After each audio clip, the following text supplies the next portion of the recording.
Always मैं मतलब अभिकर्ता से मैं बोलता हूँ। मुझे बेन फेल्डमैन की एक बहुत अच्छी कहावत याद आती है। बेन फेल्डमैन ऐसे एक इंश्योरेंस एडवाइजर थे जिसके कंपनी को, उसकी कंपनी है ना, उससे हैरान परेशान होती थी। बिकॉज बेन फेल्डमैन क्या करते थे, जो पॉलिसी लाते थे वो उसके कंप्यूटर में उतना जीरोज होता ही नहीं था सॉफ्टवेयर का। तो वो कंपनी एकदम इसमें पड़ जाती थी और फिर वो पॉलिसी को मैन्युअली वो लोग कुछ करके कर लेते थे, फिर सॉफ्टवेयर में बढ़ावत करते थे। तो मतलब ऐसे प्रकार का उनका इंश्योरेंस होता था। तो किसी ने उनको पूछा कि बेसिकली बड़ा पॉलिसी कैसा बेचने का। तो उनका वेरी सिंपल आंसर था, if you want to sell big policy, find big problem.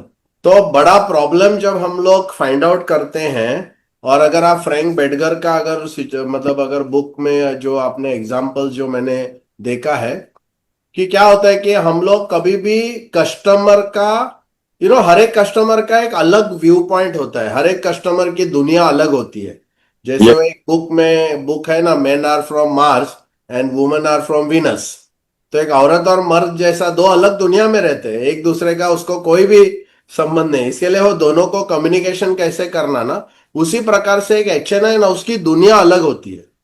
तो हमको क्या करना चाहिए, एक एचएनआई के पास जब हम जाते हैं ना, तो हमको पहले सबसे पहले उसकी दुनिया क्या है, कैसे है, उसकी दुनिया में उनका प्रॉब्लम्स क्या है, उनकी दुनिया में चैलेंजेस क्या है, उनको अभी फिलहाल माइंडसेट, क्योंकि क्या है ना, हर एक लोगों के माइंड में कुछ ना कुछ ऐसी बात होती है जो उसको खटकती है। जैसा वेरी सिंपल एग्जांपल मैं देता हूं, जैसा फ्रैंक बेडगर का जब ये हुआ था, बहुत ही बड़े स्टील इंडस्ट्री के बहुत बड़े मालिक थे। और फिर उनका वो क्या बताएंगे, मतलब सब चीज था उनके पास, उनका कोई भी मतलब फैमिली रिलेटेड भी ऐसा नहीं था। वो अगर आप बोलेंगे कि आपको कुछ हो गया, तो मतलब ये सब जो बातें हैं ना, बिल्कुल फिजूल उनको लगती थी, बिकॉज कुछ भी हो जाए तो भी उनका कोई इश्यू नहीं था। बट फ्रैंक बेडगर ने हमेशा एक चीज सोचा कि हर एक इंसान के लाइफ में कुछ होता है, कुछ तो मतलब ऐसे नेगेटिव या कुछ गैप, या जो कंसर्न जो है ना, चिंता, उसको मैं ज्यादा सही तरीके से अगर बोलूंगा, चिंता होता है। तो उन्होंने उनसे बात की, जस्ट बात की और उनके उनसे क्वेश्चंस पूछा, बहुत सारे सवाल पूछा।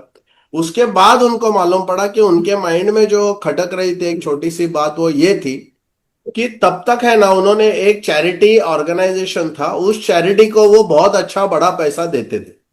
और उनके माइंड में एक ऐसा तकलीफ था कि उनको पता नहीं था, उनको वो जाने के बाद उनके फैमिली मेंबर्स वो चैरिटी को सपोर्ट करेंगे कि नहीं करेंगे। और तब फिर वो उसको पता चला कि यार बहुत, मेरे को बाकी कुछ भी प्रॉब्लम नहीं, मेरा फैमिली का इसका उसका मेरे को कुछ प्रॉब्लम नहीं, मेरे को खाली प्रॉब्लम है ये, मैं चैरिटी को इतना पैसा देता हूं, तो मेरे को ऑलवेज एक बात चिंता में, मतलब मैं पढ़ता हूं कि यार मेरे बाद ये लोग कंटिन्यू करेंगे कि नहीं करेंगे। और बस फ्रैंक बेडगर ने उसको पकड़ लिया, बोला ठीक है सर, मैं आपको कुछ सोल्यूशन बना के लाता हूं। और उन्होंने ऐसी इतनी बड़ी पॉलिसी उनको मतलब ये की। और वो पॉलिसी क्या है, कुछ कुछ भी डिस्कशन नहीं हुआ। उनको खाली क्या बोला, मैं आपके साथ एक बॉन्ड कर रहा हूं, और वो बॉन्ड ये रहेगा कि यहां आप सही करने के बाद अगले 100, 150, 200 साल तक यही रकम वो चैरिटी को जाएगी, भले कोई चाहेगा या नहीं चाहे। बहुत अच्छा।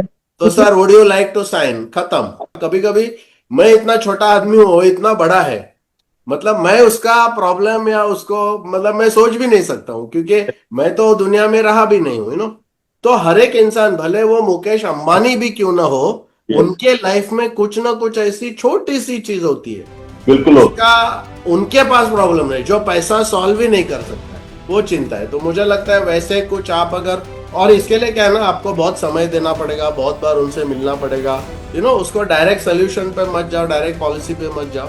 6, 7, 8, 10 महीना आप बात करते रहेंगे, अलग अलग टॉपिक पे बात करेंगे, तो उसमें से कुछ ना कुछ ऐसी छोटी सी बात आ जाएगी जिसमें एकदम धूम धड़ाका हो।